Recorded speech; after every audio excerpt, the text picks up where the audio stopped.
Welcome to R&R Live and Life. Rick and I leave Mary Pools, crossing the Mary River just after returning to the bitumen. The headwaters of the Mary River rises south of Mount Angelo, approximately 25 kilometres south of Halls Creek, then flows in a westerly direction before discharging into the Margaret River. Our journey today will continue to take us through vast and rugged outback country. It truly is a unique landscape and quite remarkable seeing from a different direction early in the morning, with the sun reflecting off the landscape. It was quite surprising in some respects, if not somewhat disconcerting, seeing the same landscape that we'd seen a couple of days ago, but the colours of the scenery appeared to have been enriched. We stopped at a photo opportunity where we looked out on sandstone plateaus. On one side of the road the country had been burnt, with fresh green regrowth, while on the other side, where the lookout was a massive valley surrounded by rugged ranges, with a gap between the two plateaus. The geological history stretches back nearly 2 billion years and records a time before the ancient core of the Australian continent formed. Instead of being an uplifted region we see today, the Kimberley was once a large subsiding region known as the Kimberley Basin, where the rock layers filled a large, relatively flat intercontinental basin, with the plateau's dramatic landscape being the result of the plateau's edges being deeply cut by rivers, exposing these underlying basin rocks and creating the basin's characteristic features. Essentially, the plateau is the elevated landform, and the basin describes the deep sedimentary rocks beneath, which form the gorges and valleys of the plateau. It is an area with rugged terrain covered with savanna woodlands, hammock grasses, and in isolated pockets, monsoonal rainforests, where plants play a key role in weathering and erosion, runoff rates, formation of clay, minerals, and the stabilisation of floodplains. The Kimberley Plateau, the topographic expression of the eroded Kimberley Basin, rose above the sea about 2,400 to 1,800 million years ago and has remained dry land ever since. About 350 million years ago, it was surrounded by a barrier reef before being uplifted and tilted northwest between 3 and 7 million years ago, resulting in the landscape we were seeing today. We crossed the Laura River with headwaters that rise in the Bailey Ranges and is a tributary of the Mary River that flows into the Margaret River that merges with the Fitzroy River near Fitzroy Crossing. I found the piles of striking orange boulders fascinating, ranging from smooth round ones to rugged red piles of very large rocks, quite similar to Kalu Kalu or the Devil's Marbles. Smooth to look at, as if they had been eroded by rivers, as no glaciers were ever present in Australia. There seemed to be a range of them that abruptly peered out of the landscape. They were quite intriguing. Today we saw more cattle than we had seen on this leg of our journey, though only a very small number compared to what the carrying capacity of the country is. With the amount of feed around and the water holes still with water after earlier rains, they would certainly be spread out across the country. I struggled to find enough words to describe just how fascinating I was finding the ever-changing scenery. How people can say there is nothing out there to see as they drive between towns, I find surprising. To see how the land changes from 1 kilometre to the next, even the colours of this ancient landscape, covering hundreds of thousands of square kilometres, where the ancient forces of nature sculptured the landscape over millennia. To think the region is a natural archive or library, where layers upon layers of geological activity reveals insights into Earth's earliest life and the dramatic transformations over billions of years. We passed the turn-off to the Tanami Road, approximately 1,000 kilometres of mostly unsealed, with sections of formed gravel road, often making it rough and corrugated, that takes you back to Alice Springs. I have found out that the first 40 kilometres of the Tanami Road through the hills south of the Great Northern Highway have been sealed and open for traffic as of November 2025. On arriving in Halls Creek, we stopped for fuel before having a further look around, as we had missed Russian Jack's monument and the statue of Jack Jagari. Yes, they are in the park opposite the fuel stop. The Shire of Hall Creek covers some 142,000 square kilometres of predominantly desert and pastoral country that sits on the northern edge of the Great Sandy Desert, with wide open spaces and magnificent natural topography.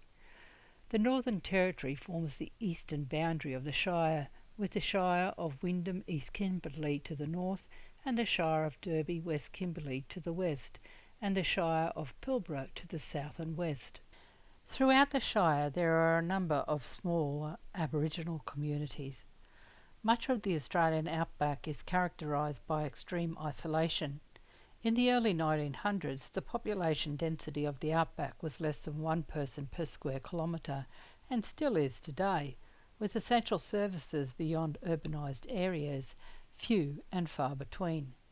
The Kimberley is a vast and pristine area that is an unforgettable experience, and one we have only just touched the surface of. The Bailey Ranges near Halls Creek is part of the vast Kimberley landscape that showcases ancient Precambrian and Paleozoic sandstone formations, deeply cut by rivers into gorges alongside remnants of ancient Devonian coral reefs, telling tales of continental collisions and prehistoric seas.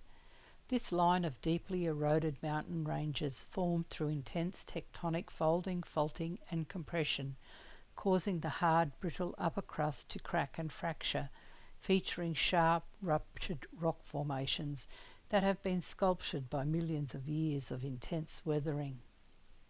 In the distance to my left I could see a long line of ranges, while on my right the ranges were much closer. The country was open floodplains and savanna woodlands. We would then come out into the ranges before crossing into another valley between the ranges, crossing waterways and boulder-strewn ridges before once again crossing another range. On occasions we were overlooking valleys, while in places smoke haze shrouded the ranges, giving them a light bluish colour.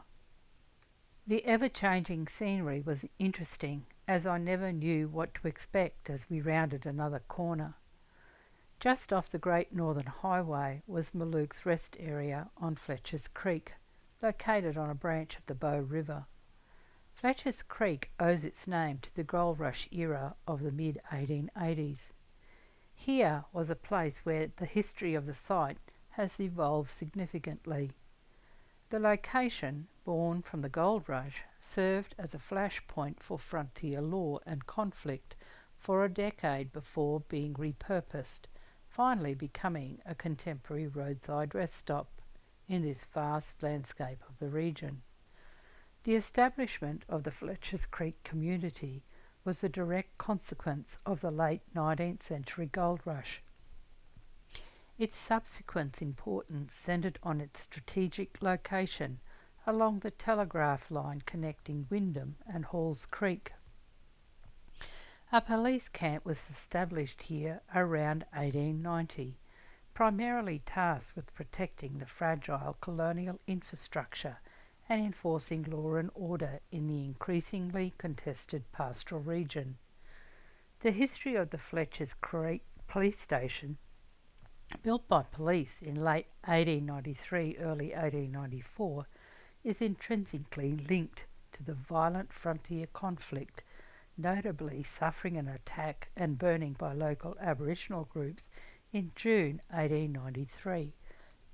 Following intense pacification campaigns in the mid-1890s, the station was withdrawn in December 1895. Today, the site is recognised as a stream location and a modern rest area. The only danger I saw was the red-bellied blacksnake that I encountered as I walked down to the creek. I hastily returned to Gidget. The following morning we woke to the sound of dingoes howling and an amazing sunrise. What a way to greet the morning! The rising sun bathed the ranges, giving them a very orange colour. We stopped in Warnham, Turkey Creek, for a short break, mainly for me to have a toilet break, as we had not travelled far this morning. Our next stop was at Muluks Rest Area, to use the dump point. We spent about half an hour here, stretching our legs and checking out the camping area. What a wonderful sight beside the Dunman River. After nearly 3 years of taking photographs while travelling, and where I don't have control over the elements, especially like the position of the sun, or out which window or windscreen I take photos, I am always surprised by some of the photos I take. On some occasion, even 2 consecutive photos can be vastly different. In the long run, though, it is all about capturing the country we see and where we have been. Even now, when I revisit some of the photos I have taken, I am reminded of just how vast and incredibly beautiful this country is, and it certainly isn't just about those tourist-driven places. The Kimberley rivers come in a variety of shapes and sizes. They include rocky headwater creeks that flow only after heavy rainfall, gorges where over time water has cut through the rocks to form waterfalls and pools, floodplains where channels can split and rejoin, and billabongs that are a refuge for flora and fauna.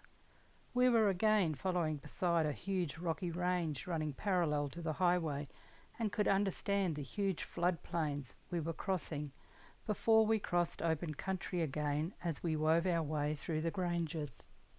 Our 1,044-kilometre trek to Broome and then on to Derby was fantastic. Crossing this remote isolated part of the Kimberley with its red soils, ancient rugged ranges, fascinating rock formations, the unique boab trees and vast blue skies has been an unforgettable experience. The country that stands silhouetted against this dramatic, incredible landscape of deep gorges, wide open expanses, and the immense unbroken horizon alongside the history of the region was interesting. The sheer scale of the swirling rock formations and the striking gorges carved into the ancient landscape was breathtaking. Then to reverse the trek. Would we do it again? We sure will. This immensely beautiful region certainly has left its mark on me. We were passing through rugged country with a mix of inland and riverine landscapes, with the area centred on cattle grazing across millions of acres, relying on vast open range grazing based around Donkey Creek and the Dunham River system to support livestock productivity. Local Aboriginal workers were employed as stockmen for mustering and station labour, typical of remote arid pastoral stations where fixed infrastructure like cattle yards was minimal and profitability depended on beef market cycles and herd management. Up until the 1970s, a station's viability relied on a steady cattle production generated from sales amid the post-war pastoral boom, though subject to risks like drought, tick infestations, bushfires and floods common to the region. In the mid-1970s, amid the Australian federal government's push for Aboriginal self-determination, portions of pastoral leases like Doon Doon Station were repurposed for Indigenous occupation, focusing on encouraging small groups of Indigenous people to return to their traditional homelands, and saw the establishment of such communities like Woolar Community, with families primarily drawn from nearby Turkey Creek, Warnham and Kununurra. We were again surrounded on one side by rugged, ancient and dramatic sandstone ranges, featuring unique sandstone formations, while in places was a savanna landscape of vast seasonal grasslands, scattered eucalypt woodlands and shrubs with grassy understories, as well as some vine forests and the occasional wetland. A stunning contrast of red earth and green vegetation, often with sprawling alluvial floodplains. It certainly seemed like we were travelling in a good season. This country can only be described as amazing. I had been anticipating vastly different conditions to what we were seeing. There was so much feed around. The amount was something I had not expected. We continued on past Doon Doon and Woollahra community, established as part of Doon Doon Station in the mid-1970s. The community occupies 454 hectares of crowned lease along the banks of Donkey Creek, approximately 105 kilometres from Kununurra and located about 300 metres off the highway. Adjacent to the roadhouse, a campground run by the local community was rebuilt in 2019, offering shaded and lawn sites. The vast expanse of some of the rivers in the Kimberley is staggering, and Big McPhee, located 100 kilometres south of Kununurra, was no different. The river is a key landmark in the region, with the bridge a vital link between the Northern Territory and Western Australia. Construction of the new dual-lane bridge involved demolition and replacement of the old single-lane bridge and was rebuilt in 2012 to be higher and longer after frequent flood damage on numerous occasions. The precast bridge girders were also manufactured and transported from Brisbane, with asphalt applications to the bridge deck sourced from a local Darwin supplier. Approximately 6.4 hectares of native vegetation was temporarily cleared for construction activities, but thankfully replaced by dominant species, helping to revegetate the area.